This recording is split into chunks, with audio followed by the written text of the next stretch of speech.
व्यासपीठावरील सर्व मान्यवर आणि जमलेल्या माझ्या तमाम हिंदू बांधवांनो, भगिनींनो आणि मातांनो,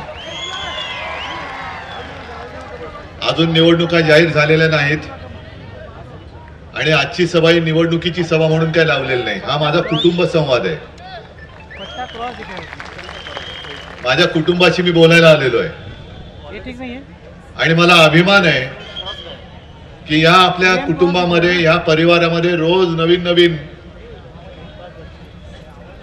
वेगवेगळ्या विचाराचे लोक हे सामील होत आहेत. तसे जयंतराव आणि जयंतरावांचं घराणं आणि ठाकरे घराणं यांची मैत्री ही काही नवीन नाही, ही दोघांच्याही वडिलांपासूनची आहे.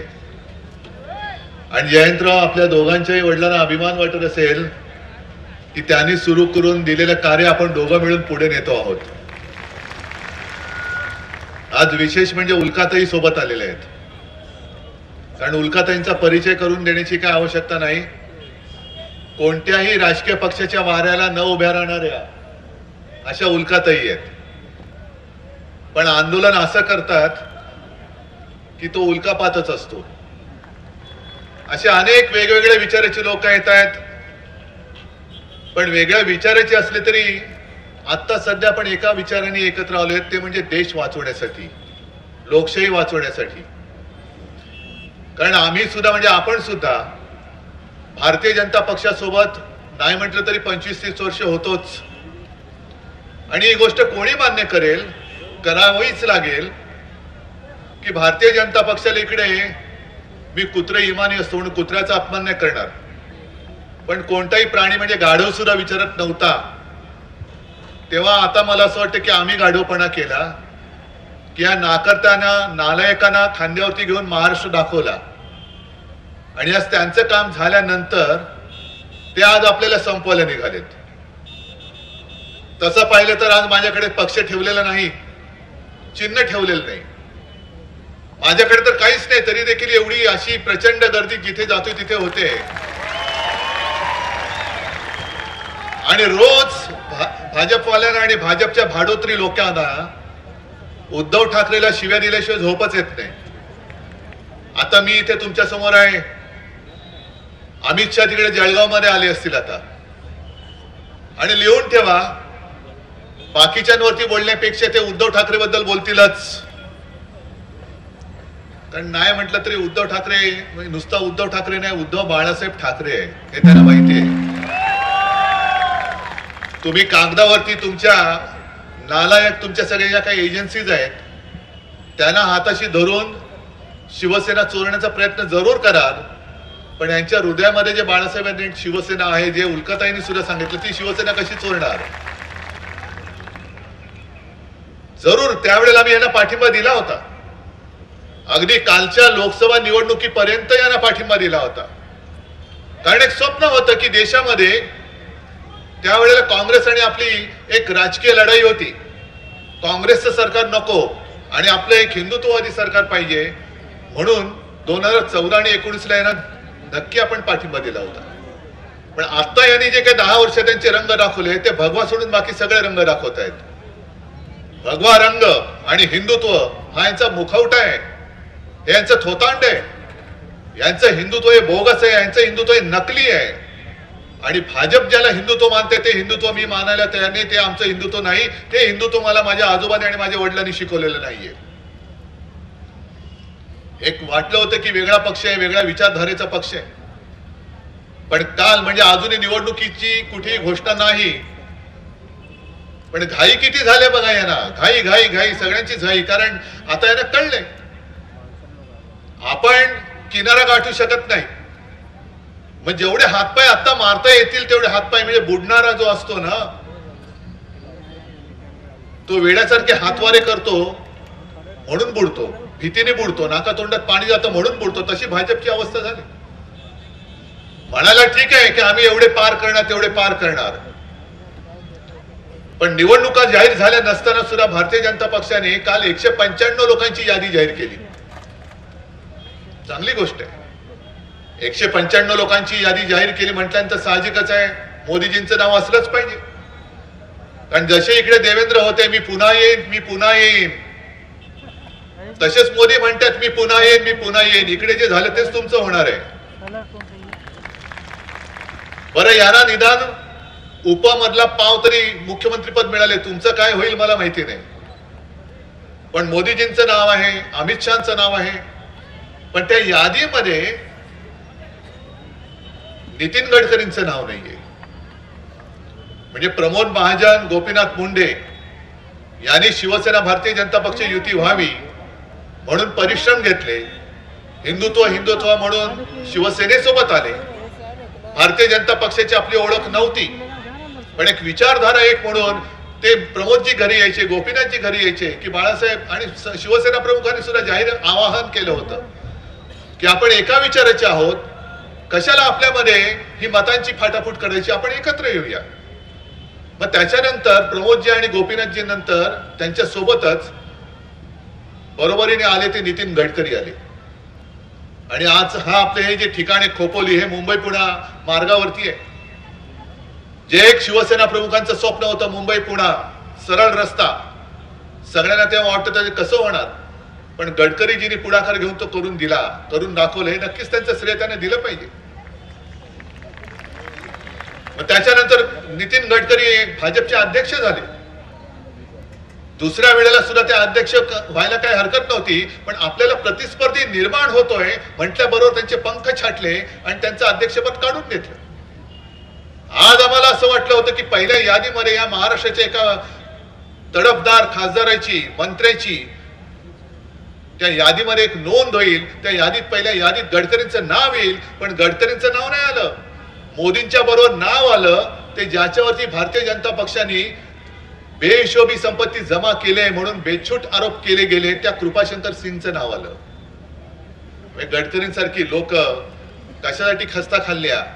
अरे तुमच्यापेक्षा कृपाशंकर सिंगला जर पहिल्या यादीमध्ये मान मिळत असेल, स्थान मिळत असेल, तर गडकरी सारख्या निष्ठावंत कार्यकर्त्यांनी ज्यांनी रक्त आटवून महाराष्ट्रामध्ये भाजपा उभी केली, त्या कार्यकर्त्यांनी जायचं कुठे? म्हणून मी दरवेळेला जे सांगतो ते आता बाहेर यायला लागलेले. हे सगळे जे डोक्यावरती त्यांनी बसवले, हा इथला गद्दार सुद्धा तुम्ही घेतला, अरे घ्या ना गद्दार घ्या. पण महाराष्ट्राची जी शेती आहे ती आमची आहे. आम्ही मेहनतीने जे पीक काढलं होतं ते पीक तुम्ही वरती कापून न्याल, पण या महाराष्ट्राची जमीन नांगरून पुन्हा नव्याने बीज रोवून त्याला सुद्धा अंकुर फोडण्याची जबाबदारी आणि तेवढी धमक आमच्या मनगटात आहे. आणि एका अर्थी झालं ते बरं झालं. मला आज सुद्धा काही जण म्हणतात की उद्धवजी हे सगळे फुटवत ते तुम्हाला कळत नव्हतं का? म्हटलं कळत होतं, मग थांबवलं का नाही? म्हटलं काय केलं असतं मी थांबवून? मला माहिती होती माणसं विकली गेलेली आहेत. जी तुम्ही आता घोषणा दिली 50 ओके, एकदम ओके, 50 आकडा मला माहिती नव्हता, पण ही विकलेली माणसं आहेत, सडलेली नासलेल्या मनाची माणसं आहेत. ही यांची आता मनामध्ये निष्ठा राहिलेली नाहीये. ही अशी गद्दारी माझ्या शिवसेनेमध्ये जर मी ठेवली तर आपण जे म्हणतो ना कोकणामध्ये की आंब्याच्या पेटीमध्ये एक जरी नासका आंबा असला तरी अख्खी पेटी तो नासून टाकतो. मला नासका आंबा नको, गेट आउट, फेकून दिले मी नासके आंबे, घेऊन जा. भाजपच्या आडीमध्ये टाकले, सगळे भाजप नासून टाकतात आता, सगळा भाजप. पण मला मी जे म्हणतो ना, मला खरोखर भारतीय जनता पक्षातल्या त्या निष्ठावंत कार्यकर्त्यांची दया आहे. ते आज सुद्धा इकडे आले असतील किंवा चॅनल मध्ये ते बघत असतील, मुद्दामून बघा, मुद्दामून ऐका, काय झाले तुमच्या पक्षाची हालत. महाराष्ट्रामध्ये भाजपचं नेतृत्व कोण आहे? कोणीच नाही. सगळ्यांची पंख कापून टाकलेले. ज्यांची ज्यांची भीती मोदी आणि शहाना वाटते त्यांचं नेतृत्व हे खतम करून टाकतंय.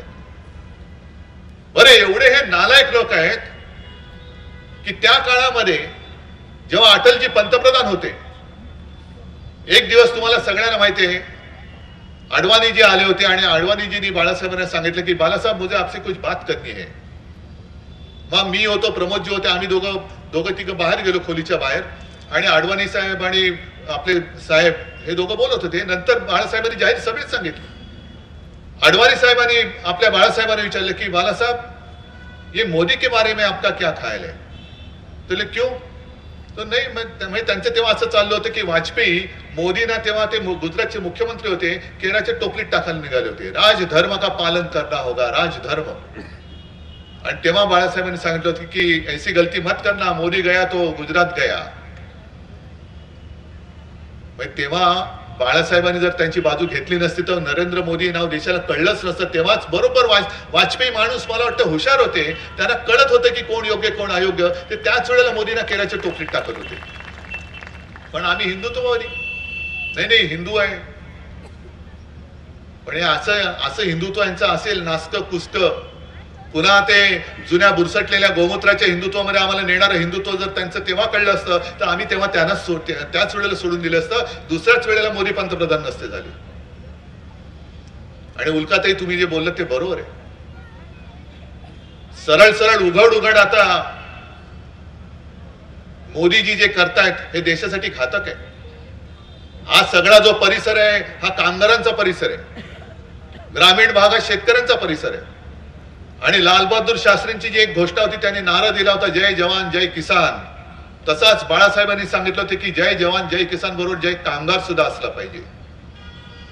कारण जसं जवान देशाचं रक्षण करतो, किसान देशाला अन्न पुरवतो, तसंच कामगार हा औद्योगिक सगळं काम करून देशाची अर्थव्यवस्था सांभाळतो. पण हा सगळा पट्टा किती इकडे उद्योग सुरू होते, नवीन किती उद्योग आले, आणि जे उद्योग होते त्यातले सुरू किती आहेत हे तुम्ही मला सांगा. मग आता 10 वर्षानंतर हे जे सांगतायत की आता देश आम्ही समर्थ करणार, देश आम्ही स्वावलंबी करणार, मग 10 वर्ष काय गवत उपटत बसला होता तुम्ही? काय करत होता? 10 वर्ष तुम्ही पंतप्रधान होता. या 10 वर्षामध्ये आम्हाला असं वाटलं होतं, कारण आम्ही तुम्हाला पाठिंबा दिला होता की एक बलवान देश संपूर्ण जगासमोर तुम्ही दाखवाल की हा आमचा हिंदुस्थान आहे, हा आमच्या या देशातला हिंदू आहे, तो नुसता हिंदू आणि मुस्लिम याच्यामध्ये आगी लावत फिरत नाही. आमचं हिंदुत्व हे घरातली चूल पेटवणारं हिंदुत्व आणि भाजपचं हिंदुत्व हे घर पेटवणारं हिंदुत्व आहे. पण आता हे विश्वगुरु तिकडे बसल्यानंतर यांनी मध्ये नवीन टोन काढली, हिंदू आक्रोश, हिंदू जन आक्रोश मोर्चा. अरे हिंदू जन आक्रोश कुठे हिंदू संकटामध्ये? आणि जर तुम्ही 10 वर्ष तिकडे भोगल्यानंतर जर हिंदू तुमच्या राज्यामध्ये संकटात येत असाल तर तुम्ही नालाय का? तुम्ही तुमच्या देशात संपूर्ण सत्ता मिळाल्यानंतर सुद्धा हिंदूंचं रक्षण करत नाही, हिंदूंना आक्रोश करावा लागतोय, हे तुमचा अपयश आहे. पण आज जिथे जातोय तिकडे आक्रोश आहे. तिकडे उत्तरेतला शेतकरी रस्त्यावरती उतरलेला आहे. कामगारांमध्ये सुद्धा तो कंत्राटी कामगारांचा कायदा यांनी आणलेला आहे. म्हणजे ह्याला मी पुन्हा येईन, पण कामगाराला माहित नाही मी आज घरी गेल्यानंतर पुन्हा आलो तर मला इकडे नोकरी मिळणार आहे की नाही हे कामगाराला माहित नाही. पण मोदीजी म्हणतात मी पुन्हा येईन. हे तुम्हाला पटते? म्हणजे तुमच्या भवितव्याची कोणी गॅरंटी घेत नाही. तुमच्या भवितव्याची गॅरंटी नाही. तुम्हाला काम मिळेल न मिळेल तुम्ही मला आणि तुमचं जीवन बघा काय ते. मला निवडून द्या, मग बाकी खड्ड्यात गेला तरी चालेल. निवडणूक आल्यानंतर सबका साथ आणि निवडून गेल्यानंतर फक्त त्यांच्या मित्राचा विकास, अडाणीचा विकास, बाकी देश गेला खड्ड्यात. अडाणीला काय बोलायचं नाही, आम्हाला काय बोलायचं नाही. ही अशी नतद्रष्ट वृत्ती, हे मी मगाशी सुद्धा बोललो की केवळ राज्यात नव्हे तर देशामध्ये ह्यांना गाडून टाकलं पाहिजे. ही नतद्रष्ट वृत्ती आहे, ही देशाला घातक वृत्ती आहे. अरे ज्यांनी तुमच्यावरती उपकार केले त्याला तुम्ही संपवायला निघालात. काँग्रेस मुक्त भारत नाही करू शकत, कोणी कोणाला मुक्त करू शकत नाही. ही जनता आहे ती ठरवेल काँग्रेस हवी की नको, शिवसेना हवी की नको, उद्धव ठाकरे हवा की नको, ही माझी मायबाप जनता ठरवेल. मोदीजी तुम्ही ठरवू शकत नाही. तुमच्या किती पिढ्या उतरल्या भाजपच्या, किती कुळं उतरली तरी तुम्ही उद्धव ठाकरे संपवू शकत नाही. जोपर्यंत हे माझ्यासोबत आहेत तोपर्यंत कोणी मला काही करू शकणार नाही. आणि मी काय गुन्हा केला? 2.5 वर्ष जे काय मी मुख्यमंत्री होतो, महाविकास आघाडीचं सरकार मी चालवलं. कोणी न मागता मी शेतकऱ्यांची कर्जमुक्ती केली, हा माझा गुन्हा झाला. कोरोनामध्ये मी माझ्या कुटुंबासारखं माझं राज्य सांभाळलं. तुम्ही सुद्धा मी जे सांगत होतो तुम्ही ऐकत होतात. आणि जे मोदींना जमलं नाही ते महाराष्ट्राने करून दाखवलं, हा उद्धव ठाकरेचा गुन्हा आहे. तिकडे चीननी 15 दिवसात ते फील्ड हॉस्पिटल उभारलं होतं.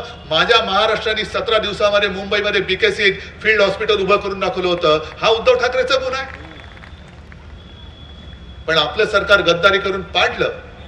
आणि पाडल्यानंतर पहिला निर्णय काय घेतला असेल ते पहिलं फील्ड हॉस्पिटल उडवून टाकलं आणि बुलेट ट्रेनच्या घशामध्ये तो मुंबईचा जो बीकेसीचा भूभाग आहे तो पहिल्यांदा त्यांच्या घशात घातला.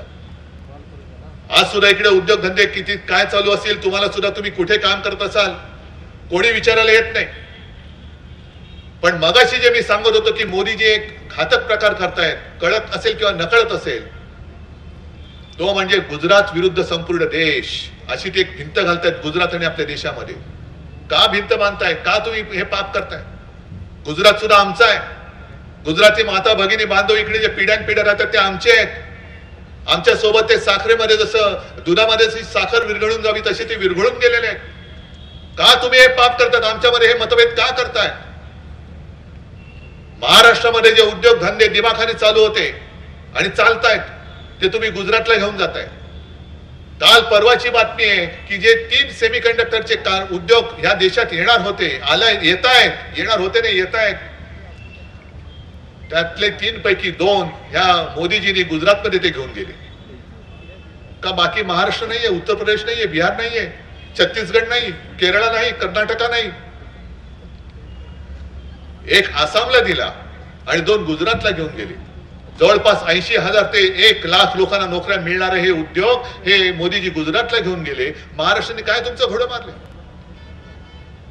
निवडणुकीमध्ये मी म्हटलं तसं की फक्त सगळ्यांची मतं तुम्हाला पाहिजेत आणि विकास करण्याची वेळ येते तेव्हा तुम्ही तुमच्या मित्रांची विकास करता आणि गुजरातमध्ये सगळं घेऊन जाता. गुजरातला तुम्ही बलवान करा, गुजरात बलवान झालाच पाहिजे.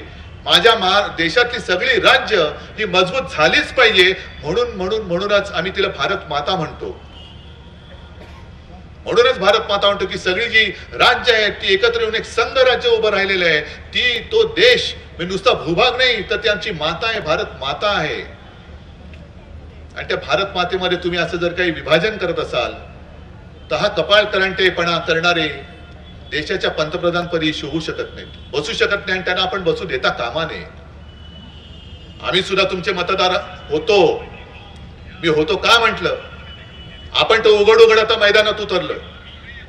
पण आता गावागावामध्ये जे काही त्यांच्या मोदी रथ येतो, मोदी रथ आला तुमच्या गावात. विदर्भ आणि मराठवाड्यात कोकणात विकणात गेले सरकारी कामा यंत्रणांचा सगळी माहिती देणारा. बस साधे लोक त्यांना अडवतात आणि ते सांगतात की हे काय, हे मोदी सरकार आहे की भारत सरकार आहे? देशाचं नाव सुद्धा तुम्ही आता भारत सरकारच्या ऐवजी मोदी सरकार केलं. देश मी माझा कोणता म्हणू? माझा देश भारत आहे का मोदी आहे? कोणाच्या योजना आहेत, कोणाचा पैसा आहे? मोदीजी के त्यांच्या खिशातल्या पैशातून विकास करतात, त्यांच्या खिशातल्या पैशातून योजना आणतायत.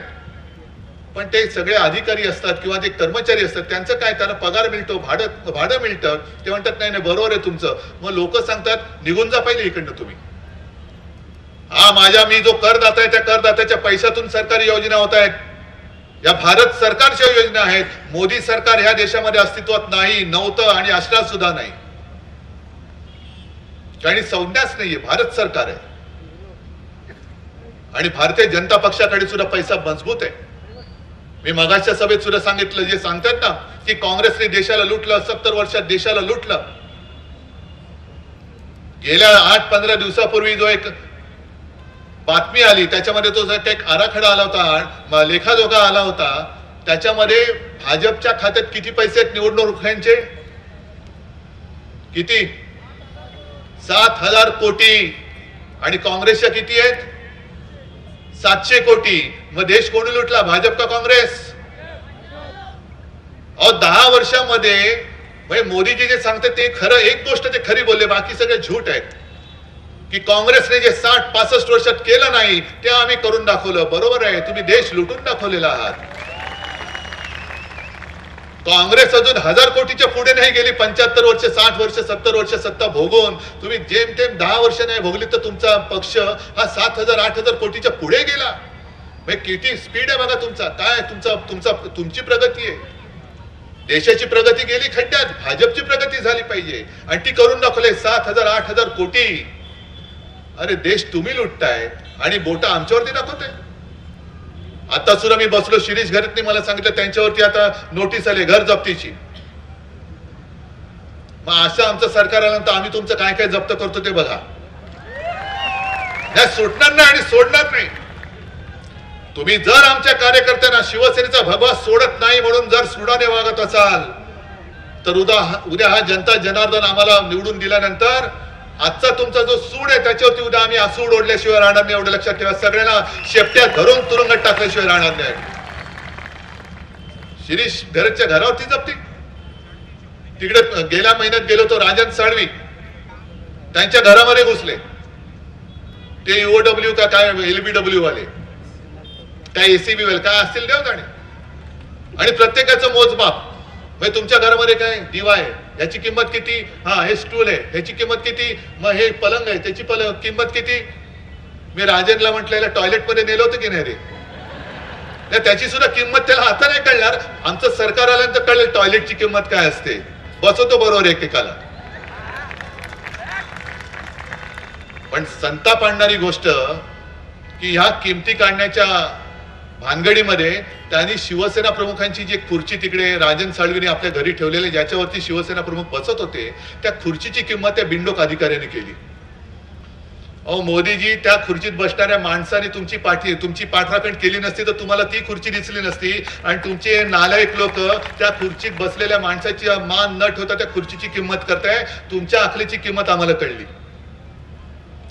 महाराजांच्या पुतळ्याची किंमत हे लावणार. तो नुसता पुतळा मातीचा नाहीये.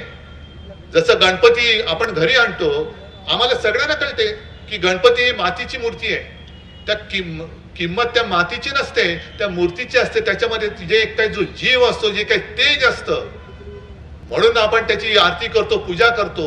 तसेच आमचे छत्रपती शिवाजी महाराज जे दैवत आहे त्यांच्या पुतळ्याची किंमत करताय. नालायकांनो, तुम्हाला काय तुमची किंमत आहे, काय तुमची अवकात आहे. आणि आता तर एक सपाट आवलेलं आहे. नामांतर सगळी करायची, सगळ्यांची नावं बदलायची आणि गॅरंटी द्यायची. गॅरंटी कसली? तुम्ही किती पैसे खा, किती घोटाळे करा, पण जर पलीकडच्या पक्षात राहून तिकडे निष्ठेने राहणार असाल तर तुम्हाला तुरुंगात टाकू.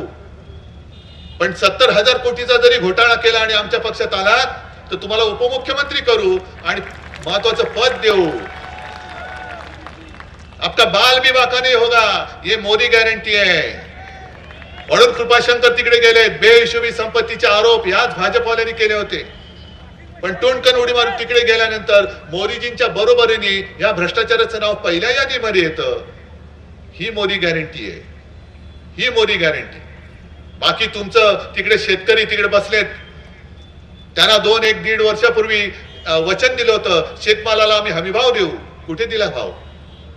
गद्दारांना 50 खोके देत आहे पण शेतकऱ्याला हमी भाव देत नाहीये. हे सरकार तुम्हाला परत पाहिजे. मी भाजपाचं जे बोलत होतो की काय तुमचे दिवस आलेत. तिकडे ओरिसामध्ये एका व्यक्तीला भाजपने दुसऱ्या पक्षात होता म्हणजे बीजेडी कुठला बिजू जनता हे ना रे बिजू पटनायक म्हणजे नवीन पटनायकांच्या पक्षातला, त्याला त्या पटनायकांनी काढून टाकला होता. प्रशांत कुमार जगदेव का काहीतरी त्याचं नाव आहे. आणि काढून काय टाकला होता की गेल्या 1.5 वर्षापूर्वी या जगदेवाने भाजपच्या कार्यकर्त्यांच्या अंगावरती गाडी घुसवली होती. अनेक कार्यकर्ते जखमी झाले होते आणि एक पोलीस अधिकारी जखमी झाला होता. म्हणून त्या नवीन पटनायकनी त्याला काढून टाकलं होतं की गेट आउट, तू असा माणूस नाही पाहिजेस. त्या भाजपाचे कार्यकर्ते असतील पण जिवंत लोक होती, जिवंत लोक आहेत, त्यांच्या अंगावरती तू गाडी घालतोस. पण भाजपच्या कार्यकर्त्यांच्या अंगावर गाडी घालणारा माणूस काल परवाकडे वाजत गाजत भाजपामध्ये घेतला. कुठे भाजपचे कार्यकर्ते मेले तरी चालतील पण मी पंतप्रधान झालो पाहिजे. मला तेच सांगायचं भाजपच्या कार्यकर्त्यांना, तुम्ही विचार करा, तुमच्या कुटुंबियांना विचारा की ज्या पक्षाचा नेता आपल्या कार्यकर्त्याची काळजी घेऊ शकत नाही, कार्यकर्ता मेला तरी चालेल पण त्याच्या चितेवरती माझी पंतप्रधान पदाची खुर्ची बसली पाहिजे असा विचार करणार माणूस, त्याच्यासाठी तुम्ही आणखीन रक्त आटवणारा. कुटुंबावरती निखारे ठेवून तुम्ही भाजपचं काम करतात. पण ज्यांच्यासाठी काम करतात त्यांना तुमची जर का किंमत नसेल तरी सुद्धा तुम्ही त्यांचं काम करणार आहात का? एक ते दार्जिलिंगचे एक आमदार आहेत भाजपचे, नीरज झिंबा का असं काहीतरी त्यांचं नाव आहे. त्यांनी मोदीजींना रक्तानी पत्र लिहिले. का रक्तानी पत्र लिहिलं की 2014 का त्या सुमारास मोदीजींनी तिथल्या गुरख्यांना सगळ्यांना काहीतरी एक आश्वासन दिलं होतं, मी अमुक अमुक करेन. 10 वर्ष झाली काही केलेलं नाही. शेवटी त्या नीरज झिम्बानी त्यानं पत्र लिहिलं, रक्ताने पत्र लिहिलं की मोदीजी तुम्ही आम्हाला आश्वासन दिलं होतं म्हणून आम्ही तुमच्या सोबत आलो, म्हणून लोकांनी तुम्हाला मतं दिली, आता काय तोंडाने मी लोकांसमोर जाऊ सांगा तुम्ही मला. म्हणजे काही कोणाची काही किंमत ठेवायची नाहीये, कोणाला काय आपण सांगतोय तरी नाही, पण फक्त भ्रष्टाचार करा आणि भाजपात या, कुछ नाही होगा ही मोदी गॅरंटी आहे. आणि म्हणून मला आता तुम्हाला एकच प्रश्न विचारायचा आहे की लढाई मी लढतोय, तुम्ही सगळेजण सोबत आहात, उल्काताई तुम्ही आलात, जयंतराव तुम्ही आहात, सगळे अख्खी इंडिया आघाडी सोबत आहे. ही लढाई उद्धव ठाकरेसाठी लढत नाहीये, ही लढाई मी तुमच्यासाठी लढतोय, तुमच्या मुलाबाळांसाठी लढतोय. आज तर आपलं नशीब आहे की आपल्याला स्वातंत्र्य मिळवण्यासाठी संग्राम करावा लागला नाही. त्यावेळेला याच परिसरातले भाई कोतवाल होते, असे कितीतरी लोक, वासुदेव बळवंत फडके होते, असे कितीतरी लोक ज्यांनी आपलं बलिदान दिलं म्हणून हे स्वातंत्र्य आपल्याला मिळाले. आणि हे स्वातंत्र्य आपण उपभोगू शकतो. ते तर फाशी गेले, त्यांनी तर गोळ्या खाल्ल्या. मग त्यांनी जीव देऊन बलिदान करून दिलेलं स्वातंत्र्य आपण टिकवू शकत नसू तर आपण, मला असं वाटतं त्यांनी बलिदान केलं पण आपण जीव दिलेला बरा. एवढे जर का आपण अगदी नाकर्त्याचे जगणं जगणार असू तर मला वाटतं आपण न जगलेलं बरं. आणि म्हणून मी तुम्हाला विचारतोय की पुढची निवडणूक ही काय देशातली पहिली निवडणूक नाही, पण परत जर का भाजप आली तर देशातली शेवटची निवडणूक ठरेल. आणि तुमच्या सगळ्या पिढ्या तुम्ही ठरवायचे की लोकशाहीमध्ये जगायला पाहिजेत का हुकुमशाहीमध्ये, हे तुम्ही ठरवायचं आणि तुम्ही द्याल तो निर्णय मला मान्य आहे. तुम्हाला वाटतं की तुमच्या पिढ्या या हुकुमशाहीच्या अंगठ्याखाली जगल्या पाहिजेत, लाचार्याने जगल्या पाहिजेत? आणि ते जर का नसेल तर मगाशी संजय राऊत तुम्ही जे सांगितलं, मी काल एक नारा दिला, भाजप नारा देतो तसा मी एक नारा दिला की अब की बार भाजपा तडीपार. करणार तुम्ही? अब की बार जोरात, अब की बार. मी तडीपारीची नोटीस भाजपला दिले, त्याच्यावरती शिक्कामोर्तब तुम्ही करायचंय. करणार? ठीक आहे. जय हिंद, जय महाराष्ट्र.